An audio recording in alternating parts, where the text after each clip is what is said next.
Iya. Iya, ya tunggu ya. Tunggu ya. Tunggu ya.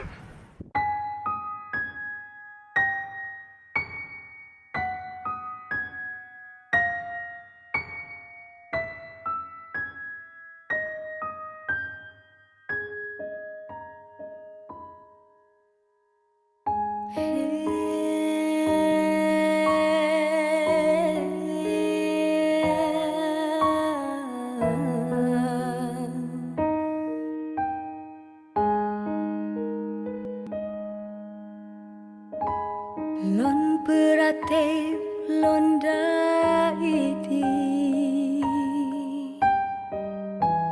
dalam hayong tepet mata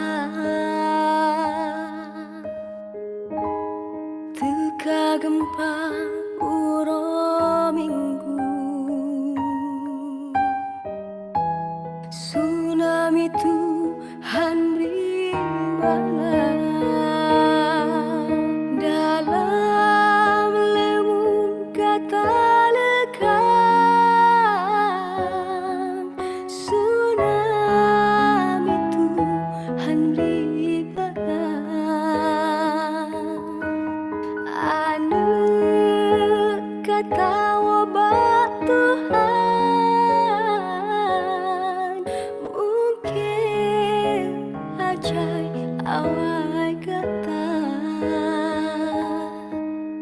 hana kuasa bakamu peke Tuhan salah hamba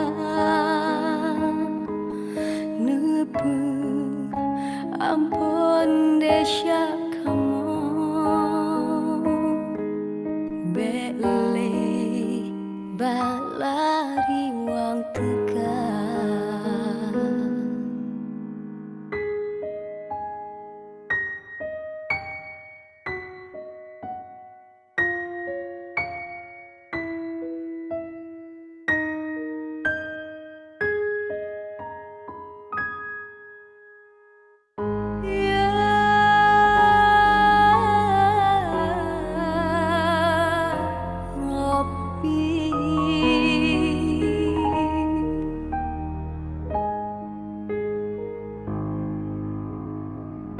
I sang a lullaby, sad lullaby in your cradle, my precious child. When the earth shook only Sunday morn, tsunami struck triumphant.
warahmatullahi wabarakatuh.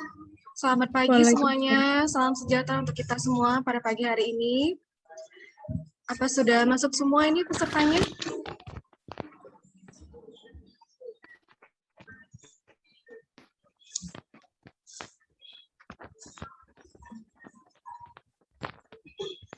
Oke, baik. Hari ini kita akan melakukan refleksi ya. Refleksi kebinekaan 5 dan 6. Oke. Dan kali ini kita juga ada narasumber. Narasumbernya belum bergabung. Kita tunggu sebentar lagi. Nah, Ibu mau tanya nih sebelum sambil menunggu narasumber dan teman-teman yang lain masuk. Ibu mau tanya nih bagaimana sih apa nilai-nilai yang kalian dapatkan nih dari menyaksikan lagu yang tadi ya, lagu refleksi yang tadi. Ada yang melihat nggak tadi? Silakan Kak Juni dipanggil satu-satu. Kita mau refleksi dulu dari lagunya nih ya, dari lagu refleksi tadi itu ya. Sebelum kita membahas refleksi kebinekaan yang 5 dan 6. Silahkan dipanggil satu-satu sambil absen kita ya. Baik, Ibu. Mungkin boleh Nur Fadilah duluan. Halo Nur Fadilah. Nur Fadilah, how do you feel? Mana dia? Ada orangnya? Iya Bu, ya mohon maaf. Kalau menurut saya tadi mungkin ada nilai ini ya Bu, seperti ikatan ibu dan anak mungkin Bu. Oh ya, juga tentang tsunami ya Bu ya. Tanpa perasaan bagaimana warga Aceh pada saat itu pasca bencana tsunami tersebut. Itu sih Bu menurut saya. Oke, itu menurut Fadila ya, feeling-nya ya, nggak apa-apa, kita pakai apa ya, sesuai dengan apa yang kita rasakan ya. Silahkan sambil kita nunggu teman-teman yang mau bergabung dan narasumber kita. Yang lain boleh silakan Kak Juni sambil absen. Baik, itu tadi menurut pendapat Nur Fadilah ya nih. Sekarang coba sih Nur Latifah. Yang lain boleh on-kan kamera ya adik-adik. Halo Aurel. Iya Kak, Aurel Latifah. Iya Aurel, bagaimana maaf. pendapat Aurel mengenai lagu tadi? Barusan waktu dengerin lagunya tuh agak merinding ya karena kayak saya bayangin kalau ada di posisi tsunami saat itu kayak udah takut, mikirin keluarga, mikirin harta benda gitu. Jadinya kayak yang feel-nya dapet banget gitu Kak. Di lagu itu juga kan liriknya juga nggak cuma bahasa Indonesia, ada bahasa Inggrisnya juga. Jadi itu mungkin kayak bisa pesan-pesannya itu juga tuh tersampaikan nggak buat orang Indonesia aja, bisa buat sampai orang-orang di seluruh dunia gitu. Jadi mereka bisa tahu perasaan-perasaan warga Aceh saat terjadinya tsunami pada tahun 2004 itu. Sekian. Oke, baik. Itu dari Aurel tadi ya. Coba kakak mau dengar dari Siti Istiqomah mungkin. Halo Siti Istiqomah.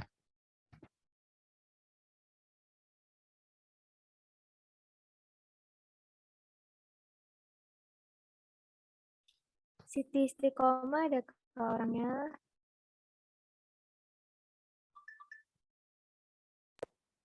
Tidak ada mungkin ya. Coba kita ke Rifan Eriansyah.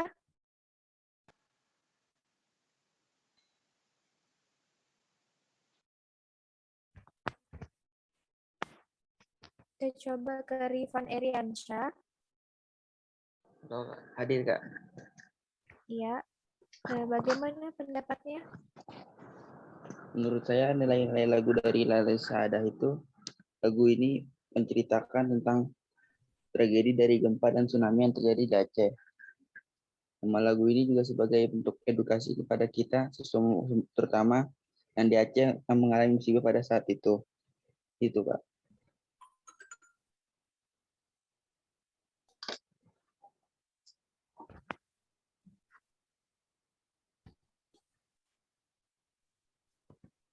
Oke, baik. Itu dari Rifan ya. Coba yang lain. Rofi mungkin. Saya, Kak, Rofi. Yang lain kameranya di-on-kan ya. saya ingin berpendapat, Kak.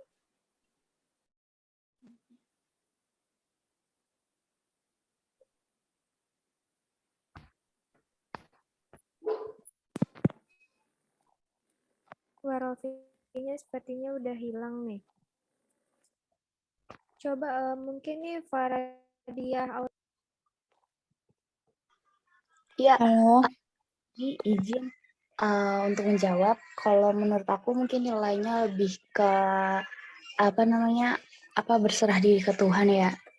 Kayak Tuhan salah hamba gitu. Terus please forgive us what we have done, nggak sih tadi tuh yang pas terakhir. Jadi tuh lebih perasaan berserah diri kepada Tuhan juga gitu. Salah satu nilainya.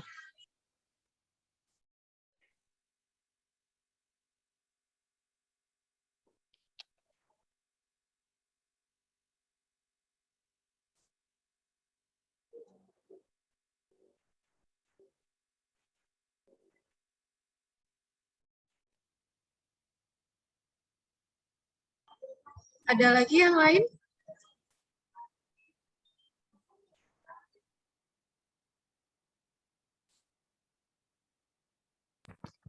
Ada lagi yang ingin menyampaikan? Saya, Kak. Halo, Iya, dipersilakan. Najwa. terdengar Kak suaranya.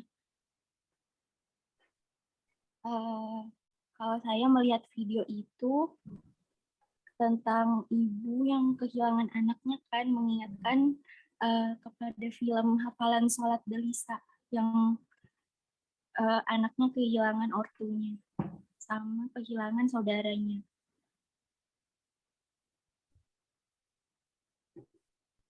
Halo, Pak. Iya, halo.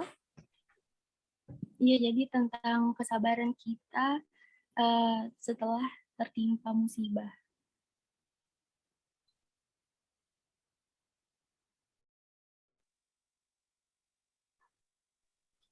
Oke, terima kasih Najwa Faiza Azim Buhang. Mungkin yang lain ada ingin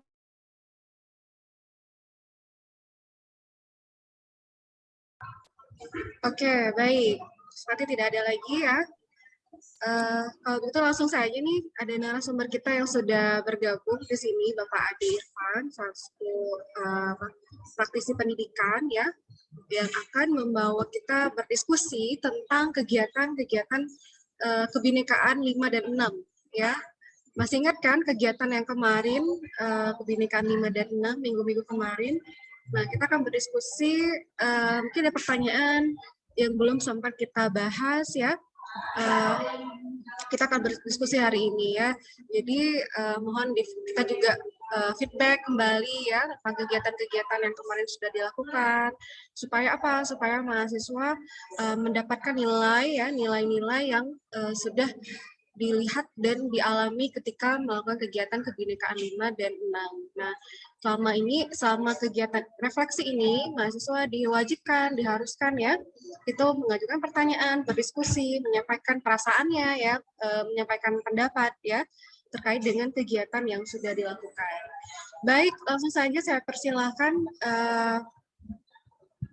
Bapak Ade Irfan yang akan dipandu oleh Kak Juni ya. Silakan Kak Juni.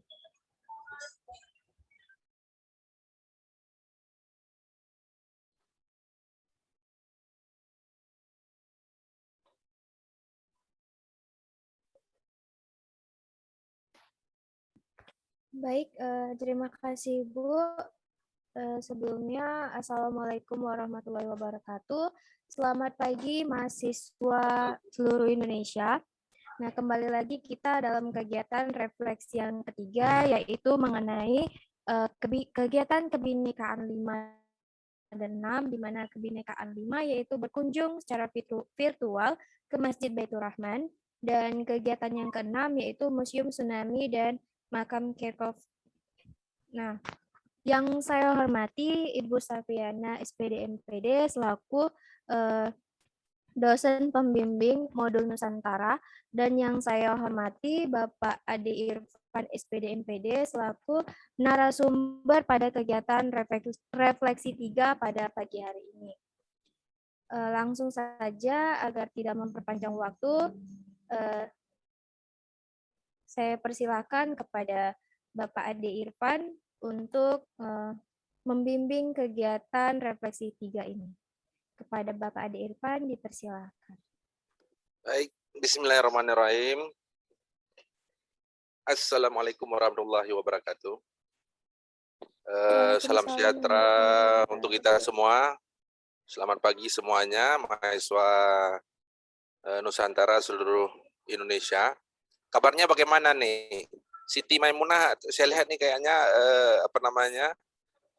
sedikit berselimut tuh, apa dingin atau bagaimana di? Siti, bagaimana kabarnya Siti? Sehat? Alhamdulillah sehat, Pak. Alhamdulillah. Amanda di mana ini? Di rumah ya? Iya, Bapak. Alhamdulillah sehat. Ini hanya background saja. Oh, malah saya di angkasa nih, di planet angkasa ini. Oke, alhamdulillah saya dapat informasi dari Ibu Sabriana bahwa Anda kemarin sudah dibawa untuk berkunjung ke Masjid Raya Baitur Rahman, benar ya? Kemudian ke Museum Tsunami, kemudian ke Kirkov Pocud namanya ya, kuburan Belanda terbesar di Asia Tenggara ya. Kemudian hari ini kita akan melakukan refleksi seperti di arahan tadi, mencoba mengkaji lebih dalam hal-hal yang masih menjadi hal-hal yang masih kira-kira mengganggu di benak tentang Masjid Raya itu sebenarnya bagaimana proses pembangunannya. Mudah-mudahan sudah dijelaskan.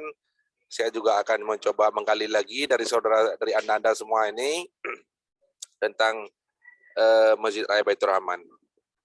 Baik,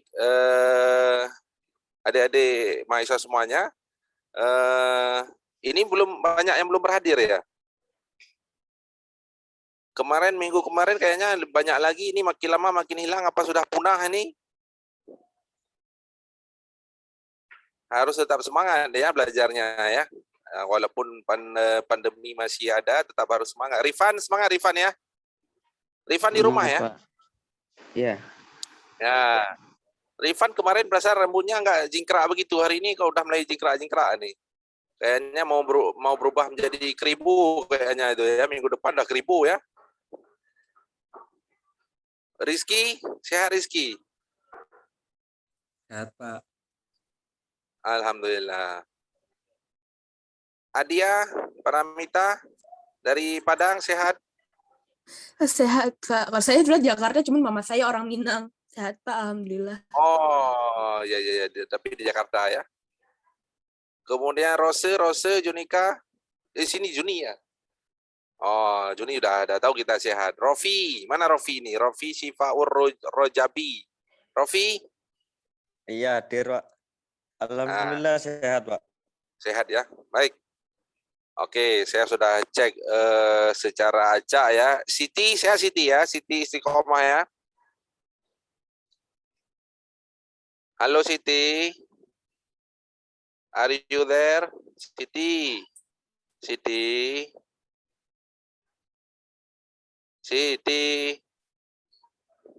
Oh, Mak Siti kemana ini? Oke, teman-teman sekalian, mahasiswa Nusantara, saya ingin mengecek ini. Siapa yang membangun Masjid Raya Baitur Rahman? Ini pertanyaan kita lemparkan ke Nurul Fitria. Silahkan Nurul.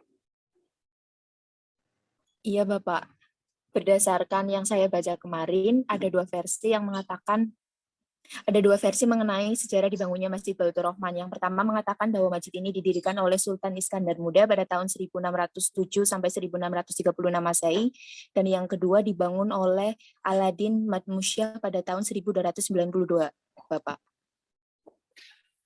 Oke, berarti ini apa namanya? Siapa tadi yang menjawab? Saya, Bapak. Ya, Nurul. Kadang-kadang Zoom inilah ya. Nurul, benar ya? Oke. Kita tanya ke Faradia Aura Risma. Ini kok udah berubah jadi kecil nih Faradia nih. Faradia? Iya, Pak. Oke, benar yang dibilang oleh teman kita Nurul itu ada dua versi katanya. Satu versi dibangun oleh Sultan Iskandar Muda sekitar abad ke-16. Versi kedua dibangun oleh Ali Muhayyad Shah, ya, Sultan Alaidin Mahmud Shah. Benar? Iya, Pak. Yang pertama memang sama Sultan Iskandar Muda, Pak. Ya. Ya. Kemudian? Aduh, Pak. Oh. Apa? Anda di mana ini?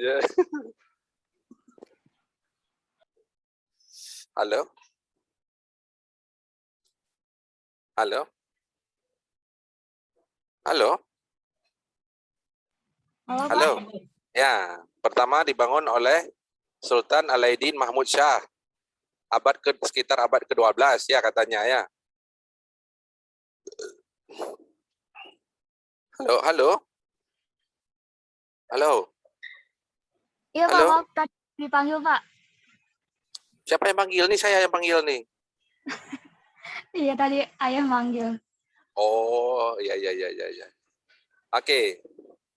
Benar ya ini, Faradia? Iya, Pak. Oke, Rizky, bagaimana Rizky? Benar ini ada dua versi katanya. Satu versi dibangun oleh Alaidin Mahmud Shah, versi lain mengatakan dibangun oleh Iskandar Muda abad ke-16 tadi ya. Benar itu?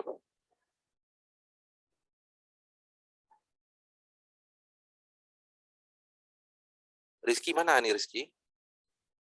Rizky. Kok Anda bisa menghilang ya tiba-tiba ya, ini goib juga Anda nih, takut juga kita nih. Aurel nih yang udah nampak nih. Aurel, betul Aurel? Seperti Betul, itu? Pak. Setuju, Pak. Oke. Ya, memang ada dua versi yang mengatakan ya. Satu versi abad ke-12 oleh Alaidin Mahmud Shah yang juga masih nenek moyangnya dari Iskandar Muda. Kemudian satu lagi katanya dibangun oleh Iskandar Muda sekitar abad ke-16 ya. Jadi abad ke-16 itu tahun 1600-an. Jadi abad 12 itu tahun 1200-an ya. Sampai 1300-an. Jadi Islam sendiri sebenarnya ini masuk ke Aceh ini pertama kali itu di Perla, daerah Aceh Timur. Itu sekitar abad ke-7. Kemudian baru ke Samudra Pasai di Aceh Utara itu sekitar abad ke-8. Jadi peradaban Islam itu duluan berada di Perla dengan di Samudra Pasai daripada di Aceh. Makanya ada yang pendapat yang mengatakan bahwa memang Masjid Raya Baitur Rahman itu bisa dibangun pada abad ke-12 karena memang waktu itu abad ke-12 itu Banda Aceh atau Bandar Aceh Darussalam namanya waktu itu memang sudah sebagian masyarakatnya sudah memeluk agama Islam karena pengaruh dari Persia dan Gujarat, India. Karena waktu itu kalau kita lihat ada namanya proses perdagangan ya. Jadi bangsa-bangsa dari Arab, Eropa itu berdatangan ke Nusantara ini. Yang pertama misalnya seperti Belanda, itu kan Portugis Portugal ya yang datang ke ke Nusantara ini. Mereka mengarungi laut sebelah selatan sehingga ada seperti Columbus itu dia duluan menemui India sebelum akhirnya sampai ke Filipina. Sedangkan negara-negara Belanda itu mengarungi Tanjung Harapan, memutari Afrika hingga sampai ke India dan Indonesia ya. Yang kemudian nama kita ini diberi nama Hindia Belanda gitu ya. Oke, jadi pembangunan Masjid Raya ini sendiri ada beberapa versi dan dua-dua versinya memang tidak ada riwayat tertulis yang jelas. Seperti saya bilang kemarin, orang Aceh ini inilah yang susahnya atau yang uniknya sering bercerita dengan menggunakan lisan daripada tulisan. Jadi semua yang kami dengar yang ditulis belakang-belakangan ini itu baru ditulis sekitar tahun atau abad ke-20-an ya. Tahun 1900 ke atas baru ditulis. Jadi ke bawahnya itu kami masih mendengar cerita lisan atau cerita tutur namanya. Jadi di Aceh ini ada namanya cerita tutur ya. Bukan tutur tinular ya, itu belum di Indosiar ya. Oke. Nah, baik, selanjutnya kemarin kan Anda sudah lihat itu ada ornamen-ornamen ya. Kemudian ada bangunan-bangunan Masjid Raya yang unik seperti itu. Nah, itu bangunan Masjid Raya itu dibangun seperti itu terinspirasi dari arsitek apa? Kita tanya sama Amanda Putri Syahrani. Amanda? Iya, Bapak. Ya. Terinspirasi dari Arab sama Gujarat India, Pak, dari Mughal India. Ya, oke. Campuran. Kita tanya sama tadi Amanda sudah, kita tanya sama KA2005, kok udah menghilang lagi nih. Begitu saya sebut langsung menghilang nih, kayaknya macam tuyul dan bayul ya. Ana Rofiqah, Ana, betul tuh terinspirasi dari Mughal ya, Gujarat, India, dan Persia. Ana? Halo Ana? Ana? Ana? Ana menghilang bagaikan tuyul. Faradia, udah senyum dia waktu saya bilang bagaikan tuyul. Faradia, gimana Faradia? Betul Faradia? Iya betul, terinspirasinya tuh dari arsitekturnya India. Itu bisa dilihat kayak bangunannya tuh mirip kayak Taj Mahal gitu. Terus juga ada unsur Arabnya yang payung-payungnya itu. Oke. Kemudian kita tanya sama Rizky. Ya, Rizky. Rizky di belakangnya kok ada cahaya begitu, Rizky? Iya, Pak. Oh. Pak. Silau, men. Iya. Ya, Rizky benar Rizky seperti itu? Benar, Pak. Benar ya? Terinspirasi dari Gujarat India dengan Persia. Ditandainya seperti kata Faradia tadi ya, ada menara ya kan? Ada 2 menara. Kalau kita lihat bangunan Taj Mahal India itu kan seperti itu juga kan, ada 2 menara dan berhiaskan keramik-keramik Persia ya. Jadi inspirasinya arsiteknya dari pada saat itu dari situ, karena pada saat itu Aceh ini belum mengenal lagi arsitek menggunakan batu ya, masih arsitek menggunakan kayu. Makanya rumah Aceh itu bukan dari batu tapi dari kayu. Nah, makanya apa namanya itu, tapi itu sudah beberapa kali diproses di permajaan Masjid Raya ya, karena beberapa insiden. Nah sekarang kita tanya ini yang tadi sudah benar. Kita tanya sama Brenda. Brenda, peristiwa apa saja yang telah terjadi di Masjid Raya dari dulu hingga sekarang? Brenda mana? Brenda? Brenda? Brenda? Brenda? Mana Brenda ini? Oh, Brenda. Suaranya nggak terdengar, di unmute dulu. Itu masih mute. Najwa Faizah. Najwa? Najwa? Oh, Najwa. Najwa juga menghilang dari peredaran. Nur Rizka, Nur.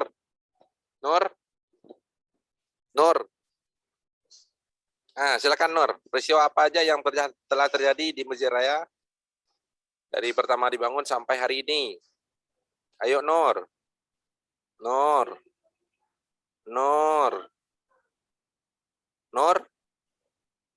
Kemana sih Nur?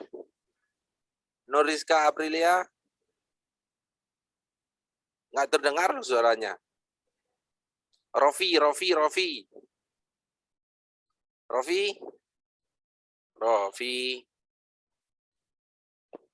Iya, Pak. Silakan Rofi. Peristiwa apa aja yang telah terjadi? Tsunami, Pak. Selain tsunami?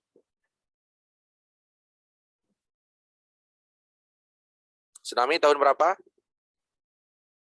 Tsunami tahun 2004, Pak. Halo? Siva? Tsunami tahun 2004, Pak. Yang terbesar itu. Ya, gempa dan tsunami berarti ya ada dua peristiwa besar yang telah terjadi di Masjid Raya baru-baru ini ya, atau di Aceh khusus umumnya ya, yaitu gempa dan tsunami. Sebelumnya peristiwa apa aja yang terjadi di Masjid Raya? Nur Fadilah. Kita pindah ke Nur Fadilah Hadiati. Iya Pak, setahu saya Masjid Raya ini pernah dibumi hanguskan oleh Belanda ya Pak? Ya betul, dibumi hanguskan oleh Belanda. Karena kenapa dibumi hanguskan? Ada tahu kenapa? Karena penjajahan ya Pak? Karena penjajahan. Karena penjajahan, kenapa Masjid Raya yang dibakar? Kita tanya sama Rifan. Monggo Rifan. Yang pertama, masjid ini pernah dibumi hanguskan oleh Belanda pada saat serangan ke kota Raja, Pak, Banda Aceh, pada 10 April 1873. Oke. Kemudian pada saat peristiwa tsunami, Pak, yang terjadi pada tahun 2004. Oke.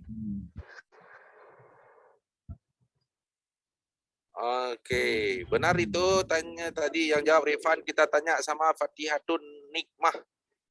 Benar Fatihatun? Iya Pak. Oke, pernah dibakar juga, kemudian pernah terjadinya gempa dan tsunami ya. Tapi pada saat terjadi gempa dan tsunami, Masjid Raya sendiri itu tidak mengalami kerusakan. Yang rusak itu adalah menara utamanya ya. Menara utama Masjid Raya dan telah dipugar kembali tahun 2012 sampai 2015 kemarin pada masa Gubernur Zaini Abdullah ya, sekalian dengan pemasangan payung-payung baru dan alas lantai baru di halaman masjid ya. Jadi Masjid Raya ini memang seperti Anda bilang pernah dibakar waktu itu oleh Belanda. Kenapa dibakar? Karena Masjid Raya Baitur Rahman ini selain sebagai tempat beribadah bagi masyarakat Aceh, juga merupakan tempat kegiatan-kegiatan sosial dan sekaligus benteng pertahanan. Nah, makanya kenapa waktu itu Belanda begitu menyerang Aceh dari Ulele, jadi Belanda waktu itu dia merapat ke Ulele. Setelah mengultimatum Aceh itu 1842 itu dia merapat di Ulele, kemudian sasaran utamanya langsung ke Masjid Raya. Makanya JHR Kohler itu, Jenderal Belanda itu tertembak dia pas di depan Masjid Raya. Ada satu pohon waktu itu yang menandai tempat matinya si Kohler ini. Kohler ini itu Jenderal Bintang 3 ya. Jadi dia merupakan pimpinan pasukan Belanda yang pertama kali melakukan agresi ke Kerajaan Aceh setelah tidak berlakunya lagi Traktat London. Nah, jadi Anda tahu sebelum terjadinya perang Aceh itu sudah duluan, Aceh ini sudah duluan melakukan perjanjian dengan Inggris. Nah, perjanjian dengan Inggris itu ditandatangani suatu perjanjian namanya Traktat London. Jadi Traktat London itu adalah suatu jaminan dari pasukan Inggris yang tidak akan menyerang kerajaan Aceh dan menjamin hak-hak Aceh dalam perdagangan internasional. Nah, kemudian juga Inggris ini menjamin mengakui keberadaan Sultan Aceh, gitu ya. Jadi Traktat London. Kemudian oleh Belanda, Traktat London ini kemudian tidak diakui dengan lahirnya Traktat Sumatera. Jadi akal bulus Belanda waktu itu adalah membuat Traktat Sumatera dengan Inggris. Jadi waktu itu Aceh kalah diplomasi karena Aceh waktu itu sudah melakukan diplomasi dengan Turki, sedangkan Turki dan Inggris waktu itu dua kerajaan yang berseberangan di Eropa kalau kita tahu ya, abad itu ya. Jadi di Turki itu ada namanya Kesultanan Utsmaniyah, kemudian di Belanda itu ada di Inggris itu ada kerajaan sendiri. Jadi akibat Aceh menjalin hubungan dengan Turki, kemudian Inggris tidak senang ya, karena kan rivalnya, Turki itu rivalnya Inggris ya. Di sisi lain, Belanda secara sukarela mau menyerahkan bagian Malaka yang dikuasainya kepada Inggris, yaitu Singapura waktu itu. Singapura dan Sabah Sarawak, setengah Kalimantan itu. Kemudian ditukarkan dengan seluruh Sumatera kepada Belanda. Padahal waktu itu Sumatera atau Aceh yang belum hanya Aceh saja yang belum dikuasai oleh Belanda. Sehingga Belanda ingin menguasai Sumatera seluruhnya. Makanya dibuatlah namanya Traktat Sumatera. Setelah Traktat Sumatera ditandatangani, kemudian antara Inggris dan Belanda, yang salah satu isinya adalah menyerahkan seluruh Sumatera ini kepada Belanda, dan Inggris mengakui keberadaan Belanda di Sumatera, akhirnya terjadilah penyerbuan Belanda ke Aceh. Jadi ultimatum perang Belanda ke Aceh ini, itu sampai hari ini belum dicabut. Sampai hari ini itu belum dicabut. Harusnya dalam hukum perang itu suatu ultimatum perang atau pernyataan perang itu dia harus dicabut. Jadi kalau nggak dicabut artinya sampai hari ini sebenarnya secara faktanya Aceh masih berperang sebenarnya dengan Belanda. Nah, karena pernyataan perang itu belum dicabut. Nah, jadi sehingga inilah yang kemudian yang menjadi satu dasar dulu itu kami menuntut adanya pencabutan pernyataan perang, ya, pencabutan pernyataan perang dari Belanda. Nah, setelah dilakukan pernyataan perang itu, Belanda kemudian melakukan agresi pertama itu. Datang militer itu ke Aceh itu, kemudian menyerbu pertama kali mendarat melalui Pantai Ulele. Pantai Ulele ini tepat berada di sebelah barat Masjid Raya Baitur Rahman, sekitar 3-5 kilauan. Dari situ, kemudian Ulele itu sekarang menjadi pelabuhan penyeberangan Banda Aceh Sabang. Jadi kalau kita mau ke Sabang itu melalui Ulele itu. Nah, mendarat di situ mereka kemudian menggasak masuk pasukan Belanda, akhirnya sampai di Mesir Raya.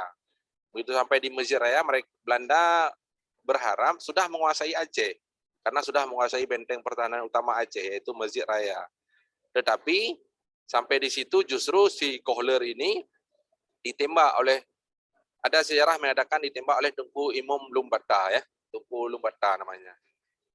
Jadi namun itu tidak tercatat secara resmi dalam sejarah, karena memang waktu perang seperti yang kita tahu memang waktu itu pasukan Aceh ini memang tidak tercatat secara resmi berapa yang meninggal, di mana dimakamkan dan sebagainya, ya. Beda dengan pasukan Belanda yang setiap dikirim itu pasti ada pencatatannya, ya. Nah, disitulah tewasnya si Kohler ini, jenderal pertama yang tewas, Jenderal Belanda pertama yang tewas di Nusantara. Nah, makanya akhirnya Belanda kemudian menarik kembali pasukannya ke Lele, bertahan di situ sampai datang bala bantuan yang kedua untuk penyerangan yang kedua. Makanya kenapa di Aceh ini kuburan Belanda ini cukup luas ya. Cukup luas. Kalau di Kirchhoff, Pocud itu kalau Anda lihat itu sepanjang mata memandang itu semuanya kuburan Belanda ya. Nah, itu dia. Oke, tadi kita sudah dengar tadi benar ya, yang pernyataan teman kita itu sejarah singkat tentang penyerangan Belanda ke Aceh itu. Sekarang saya mau tanya tentang Masjid Raya lagi, kita cek-cek tentang Masjid Raya ini.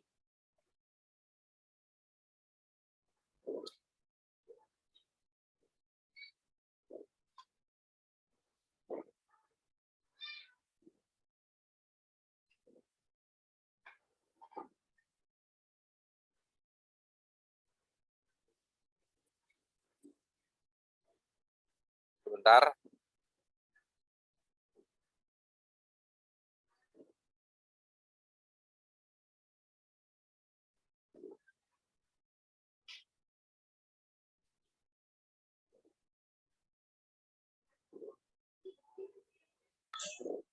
Bagi mahasiswa yang mau bertanya, persilahkan ya, dipersilakan bagi yang mau bertanya.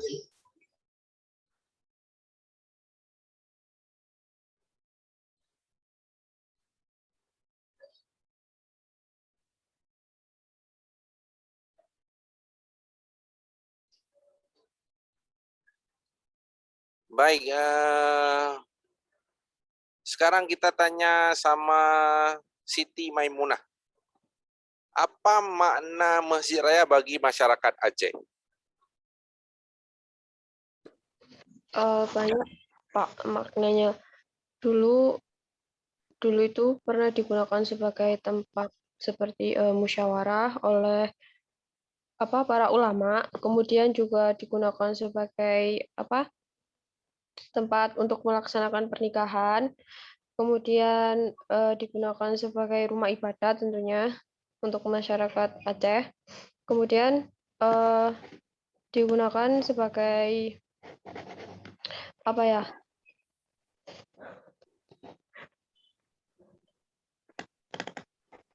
sebentar Pak. Ya, nggak apa-apa. Ya, kita sudah dapat poinnya dari Maimunah ya. Oke, terima kasih Siti Maimunah. Sekarang kita tanya ke Afriska. Afriska, apa makna Masjid Raya bagi masyarakat Aceh? Afriska, disilakan. Menurut saya Ya. maknanya saksi bisu ya Pak dari kejadian peristiwa seperti tsunami dan ketika perang dengan Belanda itu. Kemudian juga ya sebagai pusat kegiatan, pengajian, pusat kajian, dan tempat beribadah. Oke, mohon maaf Pak, sepertinya mic saya bermasalah juga. Mic saya atau mic Anda nih? Mic Anda maksudnya nih ya, Noriska ya. Mic-nya ya. Sekarang oke, kita udah dapat poin tadi dari Afriska. Sekarang kita tanya sama Adia Paramita. Adia, mic-nya oke? Oke, Pak. Oke, apa makna Masjid Raya bagi masyarakat Aceh? Kalau dari pandangan saya ya, Masjid Baitur Rahman sendiri itu seperti saksi sejarah ya, karena kan dia melewati semuanya ya, dari perang Aceh sampai Belanda yang sampai tsunami. Dia juga sebagai ikon gitu. Terus dia sebagai satu tempat untuk para korban ya saat tsunami itu perlu berlindung, lebih ke arah situ. Jadi kayak dia rumah, tempat perlindungan, tapi sekaligus saksi sejarah, karena kan dia melewati semuanya. Dan walaupun emang beberapa kali direnovasi, walaupun ada beberapa hal yang ditambah dan dikurangi ya, tapi tidak akan melepaskan elemen-elemen yang ada, yang tidak akan menghilangkan esensi sejarahnya. Oke. Oke, kita sudah dapat poinnya tadi dari Adia tadi ya. Sekarang kita tanya sama Fatihatun Nikmah. Fatihatun Nikmah oke? Iya, Pak. Oke. Apa makna Masjid Raya ini bagi masyarakat Aceh?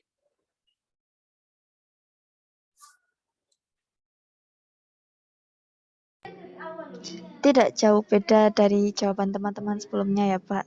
Menurut saya, Masjid Raya ini memiliki sebagai tidak hanya untuk masyarakat Aceh, tapi juga kan terkenal di seluruh Indonesia ya, Pak. Hampir semuanya pasti tahu ada Masjid Raya Aceh karena dari peristiwa tsunami juga yang dengan begitu dahsyatnya, tapi masjid tersebut masih berdiri kokoh dan peristiwa-peristiwa lain yang juga bisa dibilang bukan peristiwa biasa gitu, Pak. Jadi masjid tersebut seperti memiliki menjadi saksi perjalanan di Aceh gitu, Pak. Dan bisa menurut saya masjid tersebut bisa seperti dibilang rumah untuk masyarakat Aceh gitu, Pak. Seperti itu menurut saya, Pak. Oke, kita sudah dapat poinnya dari Fatihatun Hikmah. Kita tanya sama Faradia Aura Risma. Faradia, mic-nya oke? Faradia? Farah? Iya, Pak. Iya. Kenapa terkejut-kejut? Kita terkejut ini. Berisik soalnya rumahnya. Oke, Faradia, apa sih makna Masjid Raya ini bagi masyarakat Aceh? Ya, Pak. Mungkin jawaban saya juga hampir sama kayak teman-teman yang lain, sebagai ikonnya dari Aceh sendiri, terus juga sebagai tempat kajian dan ilmu baru, terus juga sebagai tempat ibadah tentunya. Dan Masjid Raya ini sendiri tuh juga tadi sebagai salah satu bukti sejarah yang nyata gitu akan adanya tsunami, akan adanya tadi peperangan Belanda gitu. Jadi ya Masjid Raya ini bukti sejarah dan tempat untuk mengembangkan ilmu gitu, Pak. Oke. Kita sudah dapat poinnya ya dari beberapa jawaban teman-teman kita tadi, dari Rizky sampai Faradia. Apa sih makna Masjid Raya ini bagi masyarakat Aceh? Masjid Raya ini adalah segalanya bagi masyarakat Aceh ya. Jadi segalanya ini Masjid Raya, dan Masjid Raya ini adalah segalanya bagi masyarakat Aceh. Kenapa saya bilang begitu? Misalnya ini sekarang sudah menjadi salah satu tradisi juga. Orang Aceh itu misalnya dari Takengon, dari Aceh Tengah, dari Aceh Selatan. Kalau misalnya kepada Aceh, itu belum dikatakan kepada Aceh itu kalau belum melaksanakan 2 rakaat salat sunat minimal di Masjid Raya Baitur Rahman. Jadi kalau belum ke Masjid Raya ini itu belum ke Banda Aceh. Jadi kemudian bagi masyarakat Aceh ini Masjid Raya ini adalah simbol agama. Makanya kenapa Belanda waktu itu setelah membakar Masjid Raya, membangunnya kembali. Belanda sendiri yang bangunnya. Karena kenapa? Karena kalau sudah dibakar Masjid Raya, ini darah masyarakat Aceh ini mendidih. Makanya kenapa waktu itu setelah dibakar Masjid Raya yang menurut perkiraan Belanda justru akan padam api peperangan Aceh, malah makin berkobar.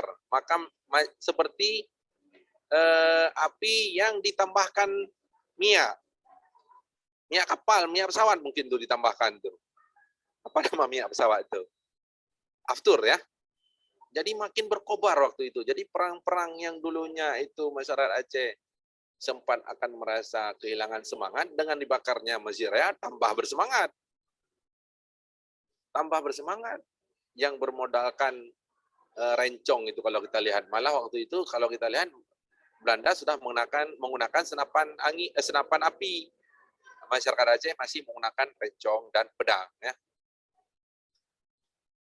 Jadi artinya Masjid Raya ini berarti adalah segalanya bagi masyarakat Aceh. Simbol agama, simbol budaya, kemudian Masjid Raya ini juga merupakan simbol perjuangan masyarakat Aceh, ya. Sehingga makanya Masjid Raya ini terus dijaga oleh masyarakat Aceh ini. Beberapa kali direnovasi, kemudian diperbaiki, ditambah, dan menjadi ini sekarang sudah salah satu menjadi ikon budaya wisata halal di Banda Aceh, ya. Jadi sekarang banyak pengunjung-pengunjung Masjid Raya ini dari berbagai negara, khususnya di kawasan Asia Tenggara ini. Dan yang paling banyak itu dari Malaysia, malah dari Malaysia itu biasanya kalau tidak COVID seperti tahun 2019 itu pada saat bulan Ramadan itu penuh, hampir penuh itu dengan jamaah dari Malaysia itu yang berkunjung ke Aceh dan khusus untuk beribadat di bulan Ramadan ini di Aceh, gitu ya. Sehingga ini sekarang menjadi suatu kebanggaan bagi Indonesia dan kebanggaan juga bagi masyarakat Aceh. Nah, ini arti Masjid Raya bagi masyarakat Aceh. Dan bagi wisatawan lokal dan mancanegara yang datang ke Aceh juga belum merasa datang ke Aceh ini kalau belum ke Masjid Raya. Jadi pasti akan ke Masjid Raya, ya. Makanya jangan heran kalau Anda lihat di sekitar Masjid Raya ini banyak fotografer freelance yang akan menawarkan jasa-jasa fotografer itu sebagai kenang-kenangan Anda mengunjungi Banda Aceh, ya. Oke. Ada yang ingin ditanyakan lagi tentang Masjid Raya?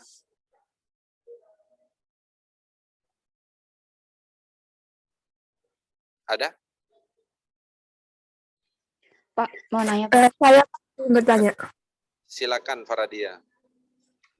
Iya Pak, kalau kan di dalamnya pas kemarin Bu Safriana itu ke dalam itu kan banyak tiang-tiangnya Pak. Nah itu tuh ada arti sendiri atau cuma ya sebagai desain aja gitu Pak? Ada Masjid Raya itu pada prinsipnya awalnya itu hanya 3 kubah, ya. Waktu pertama dibangun itu ada 3 kubah. Kemudian sekarang sudah 7 kubah. 7 kubah diperlebar lagi ke belakang, ditambah lagi menjadi 7 kubah. Tiang-tiang itu, semua tiang itu mungkin sudah dijelaskan oleh Bu Safriana kemarin, ya. Ada berapa banyak tiangnya?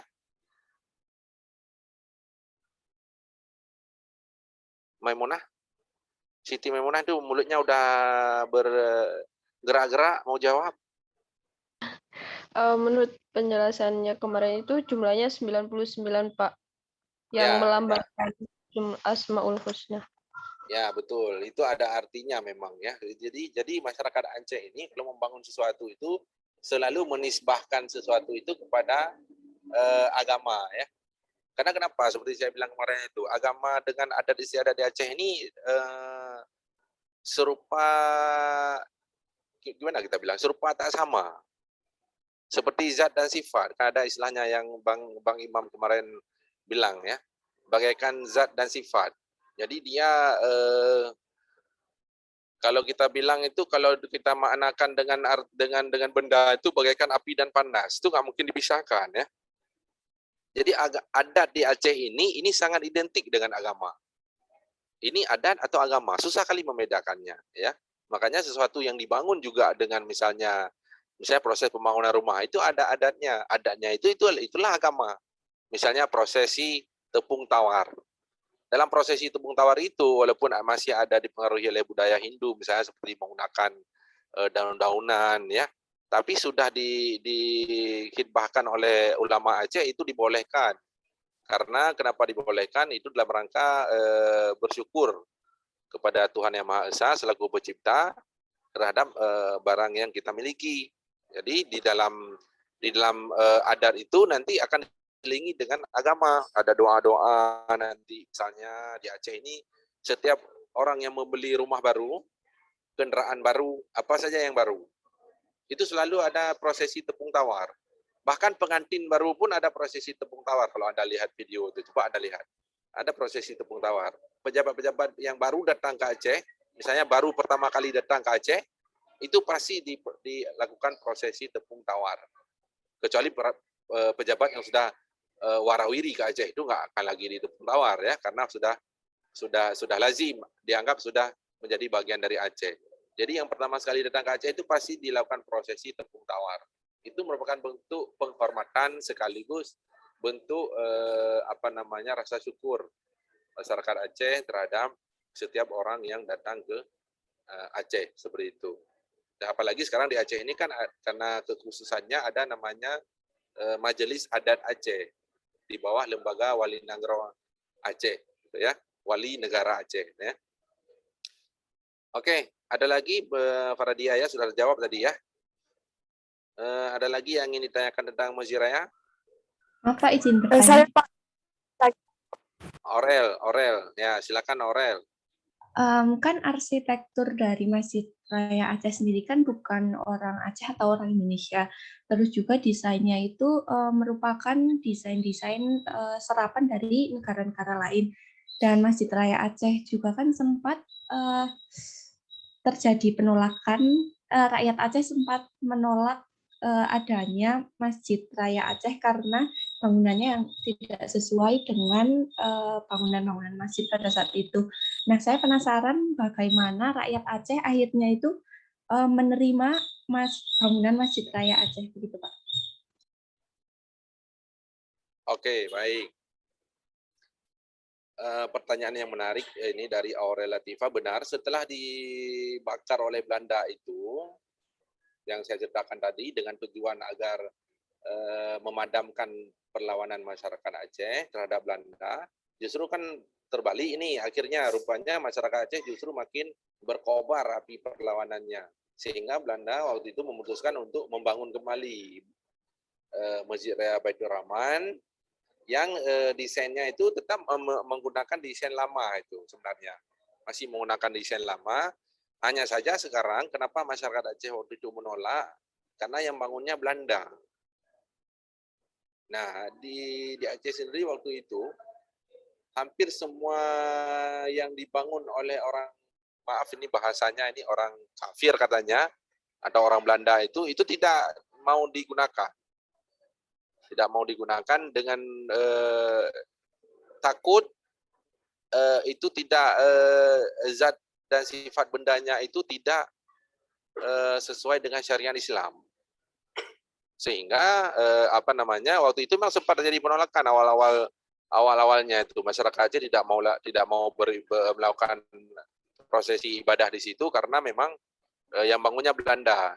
Tapi belakangan setelah dilakukan kajian-kajian oleh ulama-ulama Aceh, adakah misalnya rumah ibadah itu dibangun oleh orang Kristen kita kafir tidak boleh beribadah? Rupanya tidak ada di dalam Islam hal yang seperti itu. Boleh saja, karena itu kan bukan bendanya yang haram. Atau bukan bendanya salah itu. Itu macam seperti belakangan kenapa dalam Islam misalnya saya anak-anak yang berzina itu anaknya itu tidak boleh dibunuh, tetap harus dirawat. Yang salahnya bukan anaknya, yang salahnya adalah ibu bapaknya yang melakukan proses yang salah. Anaknya itu tetap suci dia. Makanya kan harusnya anaknya juga ikut dibunuh kan harusnya, tapi tidak. Anaknya tetap harus diselamatkan, dibesarkan, dirawat seperti biasa. Dia tidak ada salah apa-apa. Yang bersalah itu ibu bapaknya yang melakukan perzinahannya itu. Nah, ini hal yang sama kemudian terjadi pada Masjid Raya. Nah, dilakukan islahnya itu ada di Aceh ini pemikir-pemikir ulama yang melakukan kajian-kajian terhadap hukum-hukum yang di masa Nabi SAW itu tidak berlaku. Misalnya seperti narkoba. Narkoba itu dinisbahkan haramnya itu kepada minuman yang memabukkan. Maksud minuman yang memabukkan itu apa? Yang menghilangkan akal pikiran sehat atau yang melukai dan merusak badan sendiri. Nah, makanya narkoba ini merusak badan sendiri, makanya itu haram, tidak boleh. Nah, padahal narkoba ini zaman Rasulullah atau masa dulu kan tidak ada narkoba. Paling dulu kan arak ya tua. Nah, itu dia. Itu sama juga. Akhirnya kemudian Masjid Raya ini sedikit demi sedikit kan akhirnya terjadi pembaruan juga, direnovasi sehingga yang aslinya Belanda juga mulai hilang sedikit-sedikit ya. Karena sudah direnovasi lagi. Dan renovasi besar-besaran itu terjadi setelah tsunami kemarin tahun 2007 sampai 2012 itu. Itu masa Gubernur Zaini Abdullah yang memang dilakukan pemugaran besar-besaran ya di halaman dan juga di dalam masjid. Itu dia pertanyaan dari Aurel tadi. Bagaimana Aurel, bisa diterima? Bisa Pak, terima kasih banyak. Ya, mungkin Anda sudah pernah juga diceritakan. Sehingga karena kekentalan masyarakat Aceh ini dengan agamanya, Belanda waktu itu sampai mengutus yang namanya itu Senok Ugronyo. Senok Ugronyo ini adalah dia benar-benar orang Belanda yang berpakaian seperti orang Arab dan belajar khusus agama Islam itu di Mekah. Kenapa dia sampai belajar agama Islam di Mekah itu sampai satu riwayat mengatakan sampai lebih dari 3 tahun malah. Kenapa? Karena dia ingin mengetahui strategi peperangan Aceh ini seperti apa, sehingga kok sultannya sudah ditawan, kok masih terjadi perlawanan, ya kan? Biasanya kan di mana-mana kalau rajanya sudah dibunuh atau tewas, peperangannya tidak akan berlanjut lagi karena tidak ada yang pimpin. Tapi justru di Aceh ini mati Teku Umar misalnya digantikan oleh Cut Nyadin. Hilangnya Cut Nyadin, ada lagi Panglima Polim. Hilang Panglima Polim, ada lagi Tunku Siditiro. Dari sambung menyambung perangnya ya, tidak berhenti. Makanya perang Aceh ini kan dalam sejarah Belanda ini kan perang terlama Belanda. Lebih lama dari perang di tanah Jawa ya, kalau dalam satu riwayat mengatakan, karena memang terus menerus ini sambung menyambung perangnya, nggak putus-putus dia ya. Nah, baterai ini, bentar ya. Nah makanya kenapa sampai mengutus si Senok Ugronyo ini untuk meneliti tentang bagaimana kehidupan masyarakat Aceh. Nah disitulah kemudian Senok Ugronyo tahu kelemahan orang Aceh, bahwa orang Aceh ini sangat percaya kepada atau sangat patuh pada fatwanya ulama. Dari situlah dia berlagak seperti ulama. Yang kemudian orang Aceh mengatakan Tengku Putih ini sebagai Senok Ugronyo ini sebagai Tengku Putih, karena kulitnya putih. Nah inilah yang menjadi kelemahan orang Aceh, adalah orang Aceh ini welcome sekali sama tamu, walaupun tamunya ini kadang-kadang bersiasat jahat terhadap orang Aceh ya. Kami itu jarang sekali berprasangka buruk terhadap tamu yang datang. Nah, ini menjadi salah satu kelemahan, padahal harusnya secara kenusantaraan dan wawasan kebangsaan kita kan nggak boleh seperti itu ya. Setiap arus budaya yang masuk dari luar ini kita harus melakukan filter ya kan. Jangan semua kita terima, tidak boleh juga semua kita tolak. Kita akan menjadi bangsa yang tertinggal kalau semuanya kita tolak. Tapi juga tidak boleh semuanya kita terima ya. Jadi harus ada filter. Seperti Zoom ini, ada filter. Kalau kita menggunakan Zoom ini untuk proses belajar mengajar, ada juga beberapa orang mungkin yang menggunakan Zoom ini untuk jahat, ya kan? Oke, itu kira-kira jawabannya. Siapa tadi yang bertanya? Brenda ya? Bukan, saya mau nanya, Pak. Brenda mau nanya? Oke, silakan. Gini, Pak, kan Masjid Raya itu dipandang sebagai tempat ikonik buat belajar religi atau kereligian gitu ya, Pak. Namun bagi agama lain itu tujuannya ke Masjid Raya itu bagaimana ya, Pak? Selain tempat untuk religi gitu. Baik, pertanyaan yang bagus dari Brenda. Selain masyarakat Aceh ini kan meskipun mayoritasnya Islam, ada juga yang beragama non-Islam, dan malah ada non warga Aceh di mana Aceh ini, namanya itu di Penayung. Di Penayung itu kebanyakan Cina, dan Cina di Penayung itu sudah menjadi bagian dari masyarakat Aceh.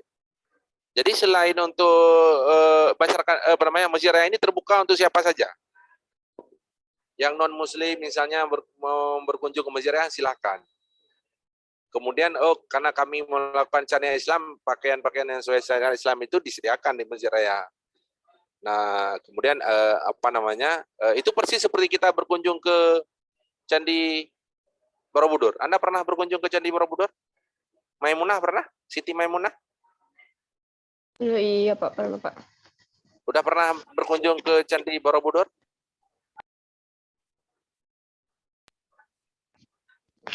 Iya, saya sudah pernah. Oh, waktu ke Candi Borobudur itu Anda ada dipakaikan semacam kain? Kain batik, iya. Ya, betul. Seperti itulah di Masjid Raya itu juga. Bagi yang bukan beragama non-Muslim itu disediakan kain di situ, kain penutup aurat istilahnya ya, bagi kami masyarakat Aceh ini dipakaikan. Tidak dilarang masuk, siapa saja boleh masuk. Dan masyarakat Aceh ini seperti saya bilang sangat welcome terhadap pengunjung yang datang ya. Kemudian dipakaikan itu, saya juga dulu berkunjung ke Borobudur itu tahun 2012 itu juga dilakukan yang sama, dipakaikan kain seperti kain batik itu Maimunah ya. Seperti kain batik, tapi bukan kain batik ya namanya ya. Kayaknya seperti kain batik sih itu. Dipakaikan di pinggang, dililitkan, kemudian kita baru bisa memasuki ke kompleks Candi Borobudurnya ya kan. Sebelum mengambil tiket ya kan. Nah, itu sama juga di sini di Masjid Raya. Cuma di Masjid Raya ini kita tidak ada tiket. Pengunjungnya siapa saja boleh datang situ. Boleh berkunjung ke situ. Nah, atau sekedar melihat-lihat kah, atau sekedar ingin tahu bagaimana di situ juga apa namanya disediakan informasi-informasi ya, kita ada informasi-informasi yang bisa dibaca. Kemudian ada komplek-komplek di situ juga ada radio juga di Menara Selatan Masjid Raya itu, Radio Baitur Rahman namanya ya. Nah, pada saat tsunami sendiri Masjid Raya ini menjadi tempat perlindungan. Banyak warga Cina yang malah lari ke masjid waktu itu, naik ke lantai atasnya untuk menyelamatkan diri, Brenda. Dan kebanyakan alhamdulillah selamat. Yang warga Cina, warga Tionghoa ini yang tinggal di Penayung itu, yang memang dekat dengan Masjid Raya, itu kalau Anda lihat di Metro TV kan ada itu waktu tsunami itu, kebanyakan itu naik menaiki atau panjat ke lantai 2 Masjid Raya Baitur Rahman. Sampai ke kubah-kubahnya itu ke atas. Dan alhamdulillah kebanyakan selamat. Karena dengan kuasa Tuhan juga di Masjid Raya itu waktu tsunami itu, di luar pagar Masjid Raya itu airnya mengamuk. Tapi begitu sampai ke pekarangan Masjid Raya airnya tenang.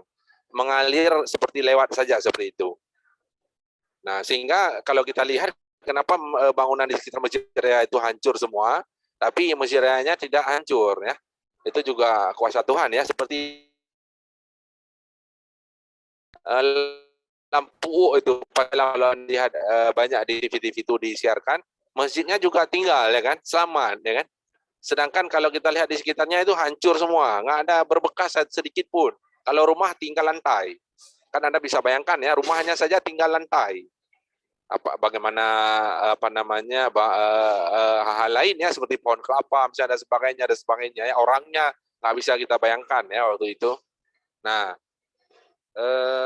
jadi tempat sanctuary istilahnya itu, Brenda. Bisa juga Masjid Raya itu dijadikan tempat menyelamatkan malah warga Tionghoa itu banyak selamat di situ. Itu Brenda. Kalau Brenda datang ke Banda Aceh, nanti saya bawakan ke kedai Cina itu di depan Masjid Raya itu ya. Nanti kita tanya nanti, Ibu waktu tsunami larinya kemana? Pasti ke Masjid Raya dibilang. Ya Brendanya udah ketawa. Oke, baik, Pak, terima kasih. Ya, bagus pertanyaan Brenda. Ada lagi yang mau ditanyakan, silakan.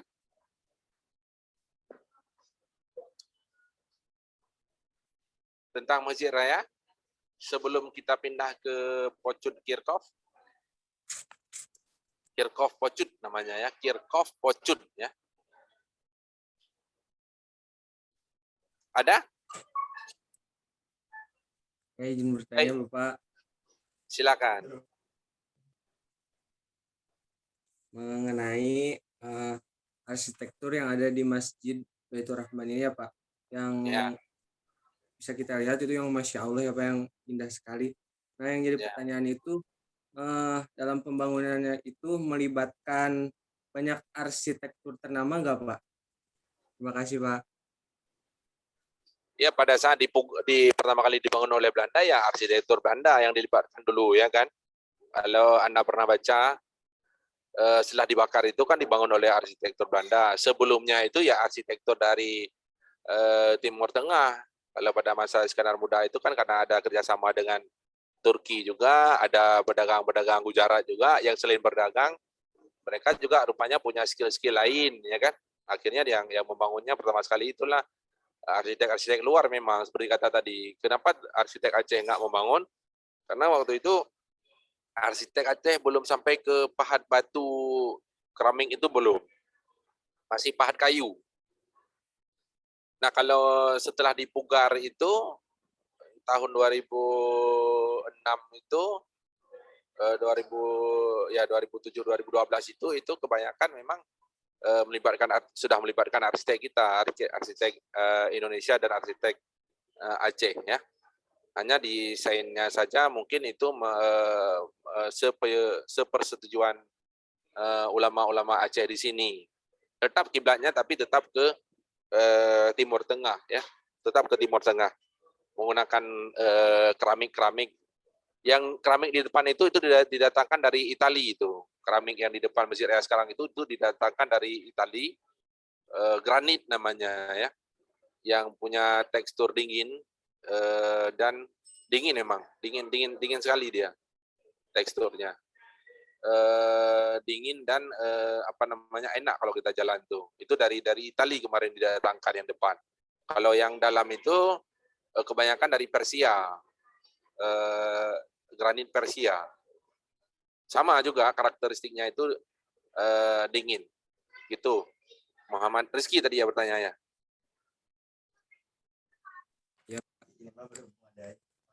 Ya, oke. Ada lagi? Terima kasih, Pak. Yuk. Sama-sama. Ada lagi yang ingin ditanyakan? Kalau tidak ada, kita pindah ke kira-kira 2 km arah selatan Masjid Raya Baitur Rahman. Nggak jauh itu. Makanya kalau Anda ke Banda Aceh nanti, itu nggak perlu gunakan kendaraan, itu Anda bisa bergerak dari Masjid Raya ke Kirkov, dan pas di samping Kirkov itu Museum Tsunami. Nah, itu arah selatan ya. Jadi kalau Masjid Raya itu berada di utaranya Kirkov, sebelum sampai di Kirkov, kita nanti lebih dulu sampai di Blang Padang. Blang Padang itu Blang itu sendiri artinya sawah, ya kan? Blang itu sendiri artinya sawah. Makanya di Banda Aceh ini ada 2 Blang yang paling terkenal itu. Yang satu Blang Padang, satu Blang Bintang. Nah, nanti di akhirat ada namanya Blang Padang Masya. Nah, jadi makanya orang Aceh ini menggunakan nama-nama itu identik dengan nama agama. Blang Padang Masya itu adalah sebuah tempat yang nanti kita menurut percayaan orang Islam itu, Amanda tahu Amanda Blang Padang Masya? Maksudnya Padang Masyar, Pak. Ya, jadi orang Aceh menamakannya itu Blang Padang Masya. Kenapa dinamakan Blang? Karena nanti kita akan jalan 3.000 tahun ya kan? 1.000 jalan mendatar, 1.000 jalan mendaki, 1.000 tahun jalan menurun. Jadi ada 3.000 tahun yang nanti kita akan jalan sebelum dihisab. Karena namanya Blang Padang Masya atau bahasa Indonesia namanya Padang Mahsyar ya kan Amanda ya. Makanya di Aceh juga ada namanya Blang Padang. Itu juga tanah lapangan luas dia, luas sekali Blang Padang di Banda Aceh ini. Sekarang dijadikan tempat sebagai tempat rekreasinya masyarakat Aceh juga, tempat berlangsungnya kegiatan-kegiatan seremonial seperti upacara 17 Agustus juga di sana. Kemudian kalau pagi-pagi Minggu hari ini itu ada senam, biasanya senam kebugaran jantung, ada senam macam-macam senam di situ ya. Ada juga yang lari-lari menggunakan trek lari. Nah, Blang Padang itu setelah tsunami itu dijadikan taman tank to world ya. Jadi dijadikan taman tanks to world. Jadi ada bendera-bendera dunia di situ sekarang dipancangkan itu dalam bentuk batu dan perahu. Bendera-bendera dunia itu adalah bendera-bendera yang pernah membantu Aceh pada saat tsunami. Mulai dari bendera Amerika, Belanda juga ada, Inggris, semua bendera di situ ada. Sekarang namanya itu selain Blang Padang jadikan taman thank to world, taman terima kasih untuk dunia ya. Kemudian sebelah selatannya sedikit menyeberang jalan, nah di situ dah Kirkov Pocut. Kemarin mungkin sudah saya lihat itu ada video jalannya ya. Anda sudah lihat video jalannya itu. Kirkov Pocut ini ini merupakan tempat pemakaman Belanda terbesar, bisa kita bilang. Ini malah kayaknya terbesar di luar Belanda kayaknya. Di luar negara Belanda tersendiri, pemakaman yang terbesar ini di sinilah. Di Aceh inilah. Itu sebagian cross-nya itu, palang salibnya itu terbawa waktu tsunami. Makanya yang Anda lihat kemarin itu mungkin itu hanya beberapa saja yang masih sempat ditandai. Tapi sebelum tsunami itu cukup banyak kalau kita lihat itu tanda palang salib itu yang menunjukkan kuburan, maksudnya menandakan kuburan ya, kuburan non Muslim. Dan itu banyak sekali di situ. Dan kita juga nggak tahu itu apakah yang dikubur di situ satu kuburannya hanya satu jenazah atau satu kuburannya bisa jadi 2-3 jenazah. Kan bisa saja karena waktu perang ya kan. Satu kuburan seperti tsunami waktu dulu itu. Tsunami itu digali kubur itu bukan lagi menggunakan tangan, nggak akan sanggup itu. Sudah menggunakan apa namanya itu, beko ya kalau kita bilang di sini, beko itu, mobil beko, mobil kerok itu, Rizky, ya kan tahu ya. Karena kalau menggunakan tangan nggak akan sanggup. Sama juga mungkin waktu perang itu ya.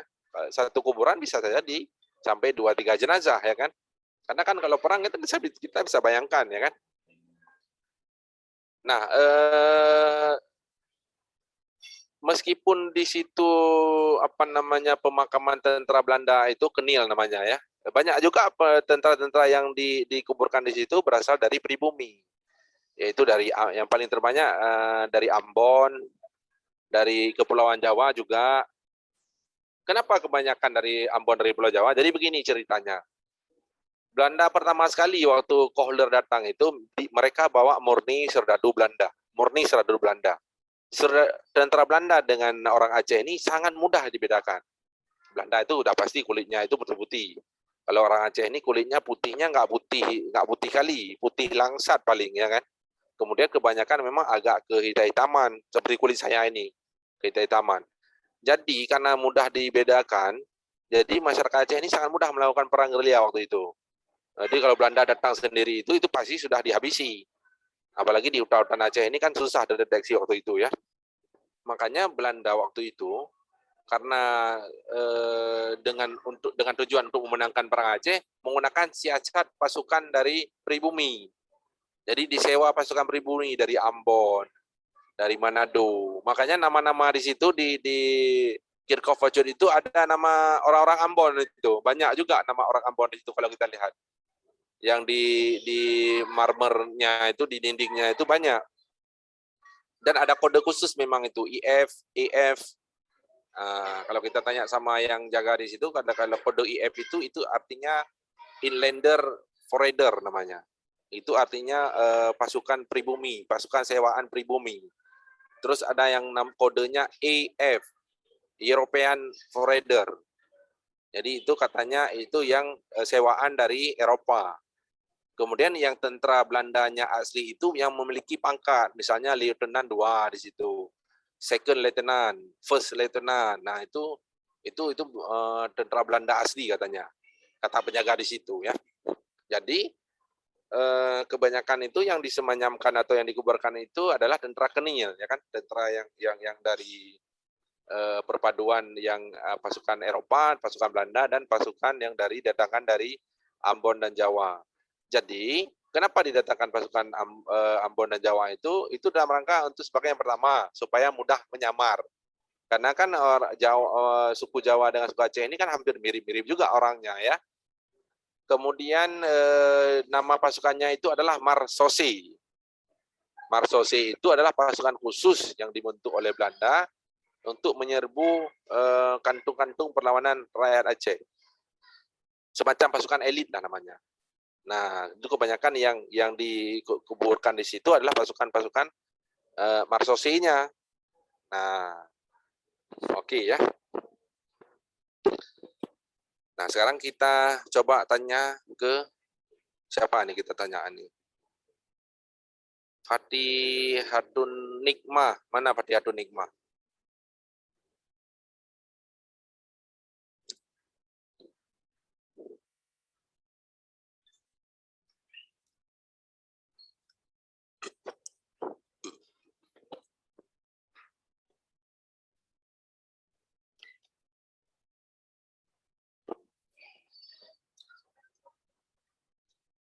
Fatihatun Nikmah ada?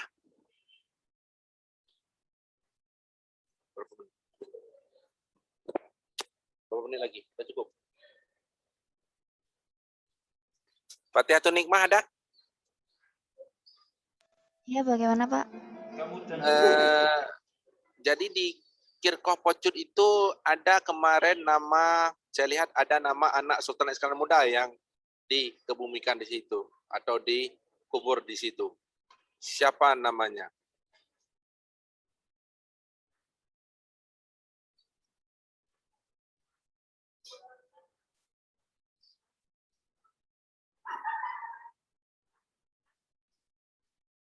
Mana nih? Mana Fatihatun? Kok udah menghilang lagi ini? Aurel? Siapa namanya Aurel? Kalau tidak salah itu Merah Popok, Pak. Ya. Merah pupuk. Bukan popok. Kalau popok itu yang di anak di bayi itu popok. Popok bayi. Merah pupuk. Aurel, coba Merah pupuk. Ya, Siti Maimunah. Merah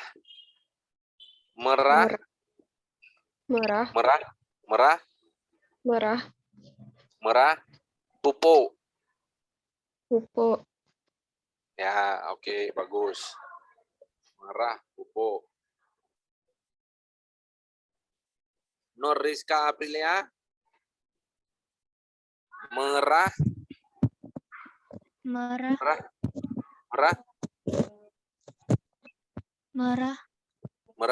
pupuk. Pupuk. Ya, bukan popok ya. Iya. Kalau popok itu yang di anak bayi itu popok bayi. Ini merah pupuk, ya kan? Nah, terus nama Pocut itu kalau begitu nama siapa? Kita tanya sama ahlinya ini, Siti Istiqomah. Nama Pocut itu kalau begitu nama siapa? Kenapa nama Kirkoh Pocut? Siti Istiqomah. Siti? Oi, Siti, oi. Siti.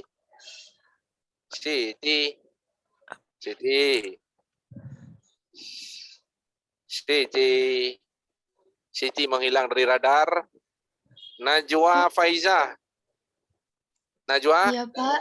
Iya, Pak. Nama Pocut itu nama siapa?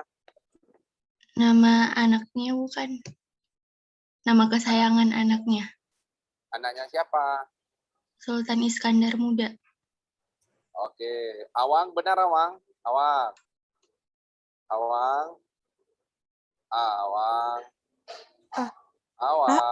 Izin menjawab, Pak. Iya, silakan Adia. Pecut itu seperti panggilan untuk suatu kasta, misalkan untuk pemanggil pangeran atau harus memanggil orang dari kerajaan memakai dengan nama pecut atau orang yang memiliki pangkat yang tinggi. Oh, saya pikir mau jawab. Mau tanya lagi ya?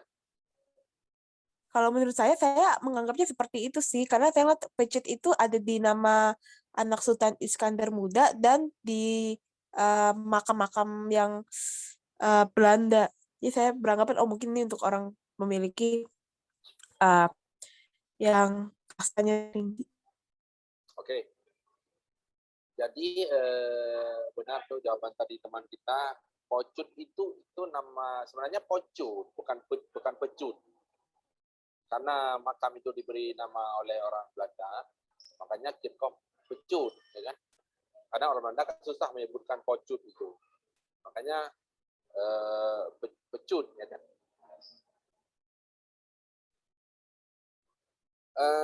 Itu nama kesayangan dari Merah Pupuk tadi ya. Jadi Iskandar Muda memanggil nama kesayangan anaknya itu Pocut. Siti Maimunah, Pocut. Rofi, Pocut. Oke. Faradia. Po. Cut. Oke. Nah, sekarang kita baru pindah ke pertanyaan dari Adia tadi. Cut itu kemudian menjadi cut. Nah, cut itu adalah kaum ulai balang di Aceh ini. Ulai balang itu bisa kita ibaratkan seperti kepala suku. Ya. Nah, ulai balang itu ada keturunan ulai balang yang perempuannya itu dilabeli dengan cut. Kalau nanti ada teman Anda dari Aceh, nama di awalnya misalnya Cut, contohnya Cut Meriska. Anda kenal Cut Meriska tuh, yang artis tuh. Yang nikah sama siapa tuh? Siti, sama siapa nikah Cut Meriska? Siti pasti tahu. Aurel tahu Cut Meriska nikah sama siapa? Ah, Dasim senyum. Dengan artis Pak Roger sepertinya namanya. Oke, dia tahu si Aurel, dia sering lihat TV, makanya dia tahu. Nah, di Cut Meriska itu dari keturunan oleh balang atau kepala suku. Nah, nama itu Cut itu nama untuk yang perempuan. Kalau yang untuk lelaki namanya Teku. Tulisannya itu T-E-U-K-U, persis seperti nama Teku Umar. Teku, disikat T. Nah, T itu dalam bahasa Aceh dipanggil ampun. Sekarang kita minta Aurel. Aurel mengulang. Ampun. Ampun. Ya, ampun. Jadi panggilan di dalam masyarakat itu biasanya ampun. Misalnya nama anaknya ampun T Rida, Teku Rida. Panggilannya itu ampun Rida. Oke, paham ya? Jadi nama Teku dan nama Cut itu memang seperti kata Adia itu label oleh balang pada saat itu. Pada saat kerajaan Iskandar Muda itu ada namanya label oleh balang itu Teku. Jadi bahasa Acehnya itu ampun. Gitu ya. Tulisannya itu persis seperti di tulisan nama Teku Umar itu. Jadi Teku Umar itu kalau di Aceh ini dipanggil ampun. Jadi nisbahnya biasanya yang paling tua dia panggil ampun bang. Misalnya abangnya itu yang paling tua, ampun bang. Ada juga istilahnya ampun cut, bukan berarti ampun cut itu laki-laki dan laki-laki sekaligus perempuan, bencong, bukan ya. Jadi ampun cut itu juga dilabelkan untuk yang anak yang terkecil. Cut, anak yang bahasa Indonesianya apa? Bungsu ya.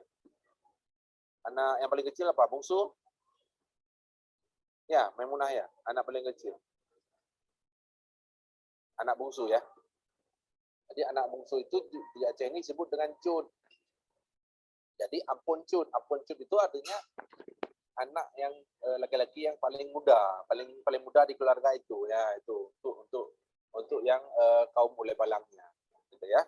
Kalau seperti nama saya ini kan nggak ada nama Teku ya, T nggak ada T, berarti ini saya berarti dari keturunan masyarakat biasa, gitu. Nah waktu itu ampun itu memegang wilayah-wilayah kecil. Bahasa kita sekarang seperti kecamatan. Dulu di Aceh disebut dengan mukim. Sampai sekarang masih ada mukim. Mukim itulah yang menjadi wewenangnya ampun. Nah, paham ya? Siti Fadila paham ya? Nah, wewenangnya disitulah di rumah ampun. Itulah yang menjadi markasnya atau kantor kecamatannya. Makanya biasanya setiap keresidenan ampun itu atau kecamatan itu di rumah ampun itu ada meriam biasanya 2. Seperti di daerah kami itu di Kemangan itu ada namanya ampun Kemangan. Jadi ada 2 meriam di situ, meriam pertahanan. Jadi markas pertahanannya terkecil di Selatan Aceh itu namanya mukim. Seperti kecamatan lah sekarang. Mukim itu terdiri dari beberapa kampung. Jadi di Aceh itu desa disebut gampung. Coba kita sekarang suruh ulang sama Rifan, gampung. Rifan? Ya Pak, dampung. Bukan dampung, gampung, pakai G. Gampung. Brenda, gampung. Gampung. Brenda? Jampung. Oke. Friska, kalau di Padang kampuang ya. Kampuang ya. Nah, kalau di sini kepala desanya disebut Keci. Keci. Nur Fadilah Keci. Keci. Ya, Keci. Atau Gesi. Gesi. Gesi. Ya. Apakah semua kepala desa dipanggil Gesi di Aceh? Enggak. Di daerah Aceh Tamiang itu dipanggil Datuk Penghulu. Datuk Penghulu nama kepala desanya itu ya. Sehingga tidak semua tempat di Aceh juga dipanggil Gesi ya. Ada juga Datuk Penghulu. Tapi sesuai dengan keistimewaan Aceh, nama desa di Aceh ini namanya Gampung. Makanya kalau Anda datang ke Aceh, nanti akan ada tulisan selamat datang di Gampung Berawi. Jadi Gampung namanya ya. Itu sudah diatur dalam kanun Aceh ya. Oke, ada lagi kita tanya sekarang sama siapa nih? Nah, kenapa Murah Pupuk itu meninggal itu apa sebabnya? Kita tanya sama Nur Fadilah Hadiati. Kenapa sebabnya?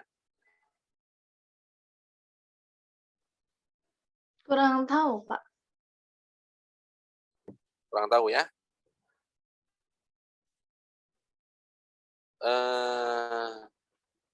Kita tanya sekarang sama Nurul Fitria. Kenapa Murah Pupuk meninggal? Karena melakukan zina dan dirajam oleh ayahnya, Pak. Oke.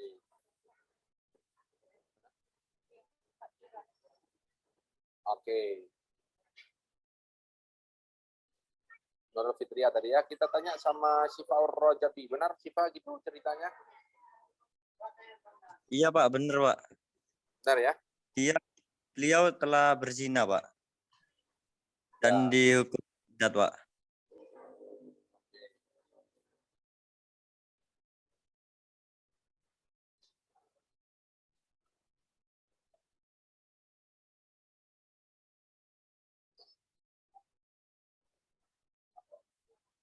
Kita tanya sama Fatihatun Nikmah. Benar Fatihatun Nikmah?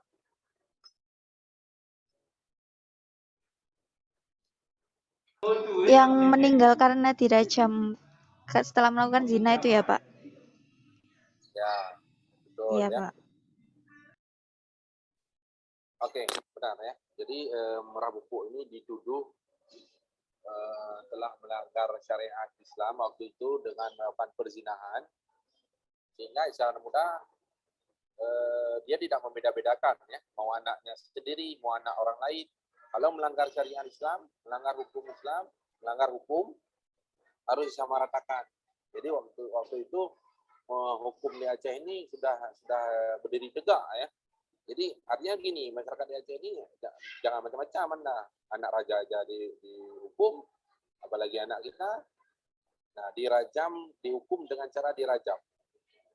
Itu dipukul sampai dengan menggunakan rotan ya oleh Algojo, dan akhirnya si Murah Pupuk ini menghembuskan nafas terakhirnya pada saat proses hukuman itu. Nah, memang seperti itu hukumnya, karena melakukan perzinahan, termasuk dalam dosa besar perzinahan itu ya. Nah, kemudian makanya waktu itu muncullah istilah mati aning 4 jiran, gak ada adat 4 tamika. Kan ada di situ ditulis ya di makam itu. Artinya apa berarti? Artinya bagi masyarakat Aceh ini hukum adat ini segala-galanya. Raja sendiri malah rela mengorbankan anaknya demi tetap tegaknya hukum adat ini ya. Karena kenapa? Karena ya ini Raja Sirna ingin mencontohkan bahwa ini saya tidak membeda-bedakan. Ini anak saya nggak dapat hukuman, anak orang dapat hukuman, nggak seperti itu. Mau anak pejabat, mau anak ini semua dapat hukuman waktu itu, sesuai dengan perbuatan dosa yang dia lakukan. Nah, setelah itulah Aceh ini kemudian dikenal dengan Serambi Mekah. Karena kejadian ini dua terjadi ini. terjadi di Arab waktu itu juga hal yang sama terjadi pada anak itu, pimpinan anak di Arab Saudi itu juga kasusnya sama, saya lupa siapa namanya. Kemudian yang kedua terjadi di Aceh ini, sehingga Aceh kemudian salah satunya selain karena memang dulu Labuhan Haji itu tempat pemberangkatan orang ke haji, juga merupakan awal penamaan Serambi Mekah. Peristiwa itu juga menjadi salah satu dasar penamaan Aceh ini sebagai Serambi Mekah, bahwa hukum Islam ini benar-benar tegak di Bandar Aceh ini. Nah, itu dia. Makanya kan ada istilah itu, kalau kata pergi nanti ke makam pokok merah itu atau pocot itu akan ada tulisan di situ, mati ane mufajirat gadah adat pat tamida, ya. Yang arti dalam bahasa Aceh itu, dalam arti bahasa Indonesia itu mati anak. Mati anak itu kita tahu di mana makamnya, kuburnya. Hilang adat, kemana kita mau cari? Nah, itu maksudnya. Hilang hukum, hilang adat, hilang hukum adat ini mau cari kemana? Nggak ada lagi, ya kan? Nah, makanya seperti kata Bang Imam kemarin itu, adat budaya ini memang harus kita lestarikan. Jadi, maknanya apa? Kita bukan berarti tidak boleh melihat film Korea, ya Siti ya, silakan. Tapi kita jangan juga menjadi orang Korea-Koreaan yang nggak jelas, ya kan? Kita tetap ada adat budaya sendiri, ada adat istiadat sendiri, budaya sendiri yang juga harus kita banggakan, karena itu kan bagian dari cinta tanah air, ya kan, nasionalisme kita. Nah, kalau kita misalnya lihat video Korea boleh Pak, ya boleh silakan. Tapi kita jangan justru akhirnya menjadi lebih Korea kita dengan orang Korea. Ya, jangan lebih parah kita Koreanya. Dikit-dikit dah opa, ya kan? Nah, mana-mana opa, ada kakek-kakek opa juga, nenek-nenek opa juga, semua opa. Nah, jangan seperti itu, ya kan? Nah, itu artinya kita berarti tidak melakukan filter-filter pada budaya kita.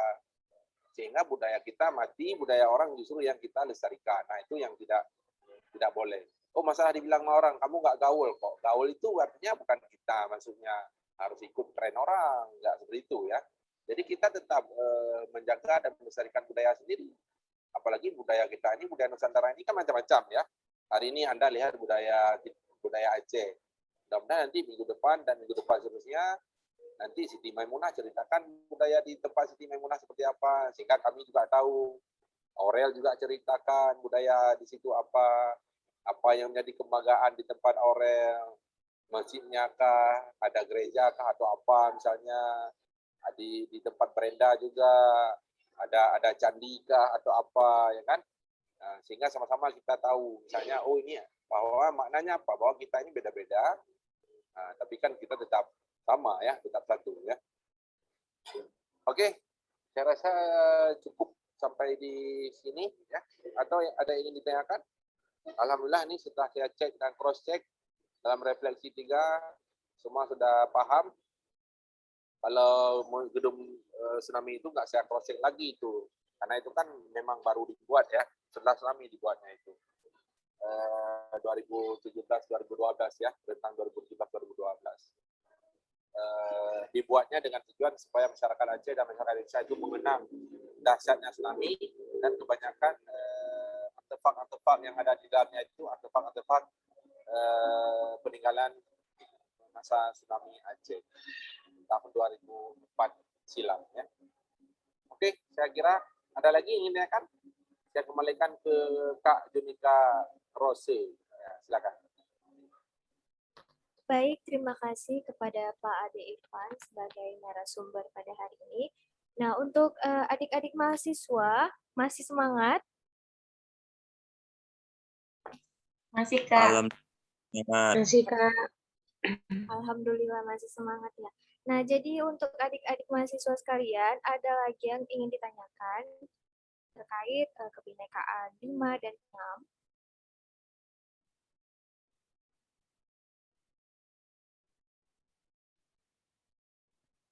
Bagaimana adik-adik mahasiswa? Ada yang ingin ditanyakan?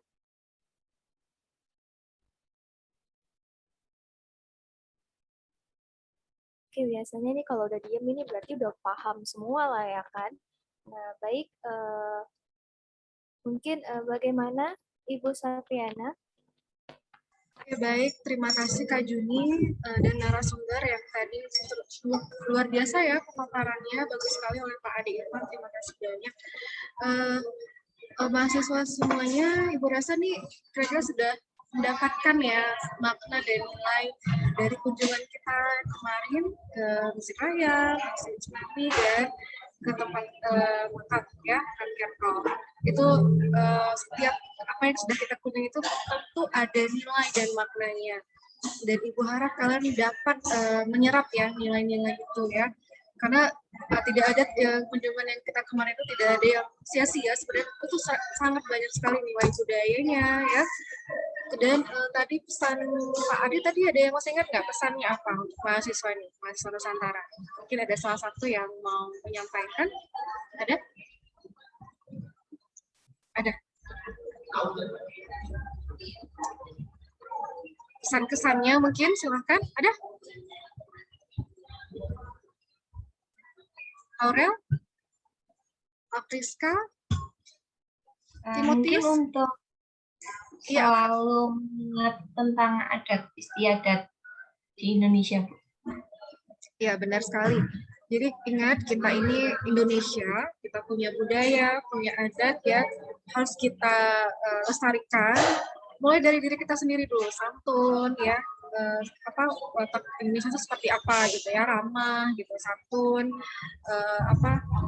kalau kita sebagai mahasiswa ya harus disiplin gitu ya, tekun gitu. Jadi itu yang harus kita terapkan sampai sekarang. Misalnya mulai dari kita saat kuliah, gitu, saat kita melakukan Zoom meeting, itu kan ada budaya juga, adatnya juga, caranya kita menghadapi ilmu di depan, bagaimana, itu ada istilahnya ada tata keramanya. Itu kan budaya Indonesia ya, tata kerama itu ya. Nah, itu harus ada pada diri mahasiswa. Karena Ibu lihat masih banyak mahasiswa yang tata keramanya masih sangat kurang, masih acung gitu, yang remeh misalnya ketika belajar, gitu, ketika kuliah, dengan dosen apapun, itu masih ada yang kurang respect gitu ya. Jadi tolong ini nilai-nilai yang ada dari dulu, dari adat kita zaman dulu itu kita kembalikan ya. Soalnya harus ada saling respect, menghormati gitu ya, menghormati, sopan dan santun. Itu hal kecil ya, itu hanya hal kecil yang bisa kita jaga ya dari diri kita sendiri gitu ya. Nah, tadi di awal juga Ibu sudah memutarkan lagu refleksi itu kita kembali feedback mengenal apa yang terjadi pada kejadian pada hari ini itu tentang tsunami gitu ya. Nah, itu juga ada nilai-nilainya juga gitu ya. Nah, itu juga menjadi bagian kita untuk mengingat dan mengenang bagaimana peristiwa tsunami itu dan apa dampaknya untuk kita, bahwa kita itu ingat kita ini makhluk Tuhan gitu ya, ingat pada Tuhan, kemudian menjaga alam, karena alam itu bisa kalau kita berbuat keburukan pada alam, maka alam itu akan memberikan feedback yang buruk juga bagi kita gitu ya. Itu juga salah satu nilai ya, kita harus menjaga alam juga. Dan masih banyak lagi sebenarnya ya. Nah, Ibu mau nanti mungkin ada yang sulit dalam penyampaiannya karena terkendala jaringan atau sinyal, dan nanti mungkin di tugas boleh Anda eksplor lagi, lebih kaya lagi bahasanya ya, kalau bisa jangan singkat gitu. Jadi makin Anda banyak menulis itu Ibu sudah berpikir, oh ini sudah berkembang gitu. Jadi banyak juga tugasnya yang masih singkat-singkat gitu ya. Jadi kalau bisa diperkaya lagi bahasanya ya, banyak nilai-nilai yang bisa kita dapat gitu sebenarnya ya. Silakan Anda ekspresikan dalam bentuk tulisan gitu ya. Mungkin karena terkendala jaringan dia tidak bisa tersampaikan, silakan sampaikan dalam tugas assignment-nya. Nah, Ibu kira itu saja dari Ibu, dan Ibu harap nilai-nilai itu bisa diterapkan ya, diterapkan dalam kehidupan perkuliahan ya, semuanya ya di mahasiswa Nusantara, supaya apa? Supaya kita ingat kita ini punya karakter bangsa yang sangat punya karakter yang budi luhur yang sangat baik, itu harus ditanam ya. Oke, ada pertanyaan lagi? Kalau tidak ada, kita sudahi sampai di sini. Ada? Oke, baik, tidak ada sepertinya ya. Jangan lupa absensi kita yang absensi digital ya, itu di absen, pilih kegiatan kebinekaan, refleksi hari ini ya, refleksi 3, sesuai jadwal, tanggal, dan jamnya. Oke, terima kasih untuk hari ini. Mungkin Ibu akhiri, Ibu mohon maaf jika ada kesalahan, kekurangan selama penyampaian, dan tetap semangat ya. Oke, semuanya Ibu serahkan ke Kak Juni, silakan sebagai penutup. Kak Juni.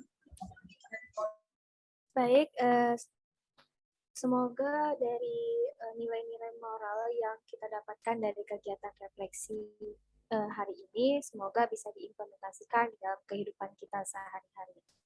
Baik, saya mengucapkan terima kasih kepada Bapak Ade Irfan SPD MPD selaku narasumber pada kegiatan refleksi 3 pada hari ini, dan saya juga mengucapkan terima kasih kepada Ibu Safiana SPD MPD selaku dosen pembimbing modul Nusantara pada pagi hari ini. Mungkin hanya ini yang dapat Kakak sampaikan. Sekian kegiatan pada pagi hari ini, dan Kakak akhiri dengan nun wal kolami wa maisturun. Wassalamualaikum warahmatullahi wabarakatuh. Waalaikumsalam warahmatullahi wabarakatuh. Terima kasih banyak Ibu.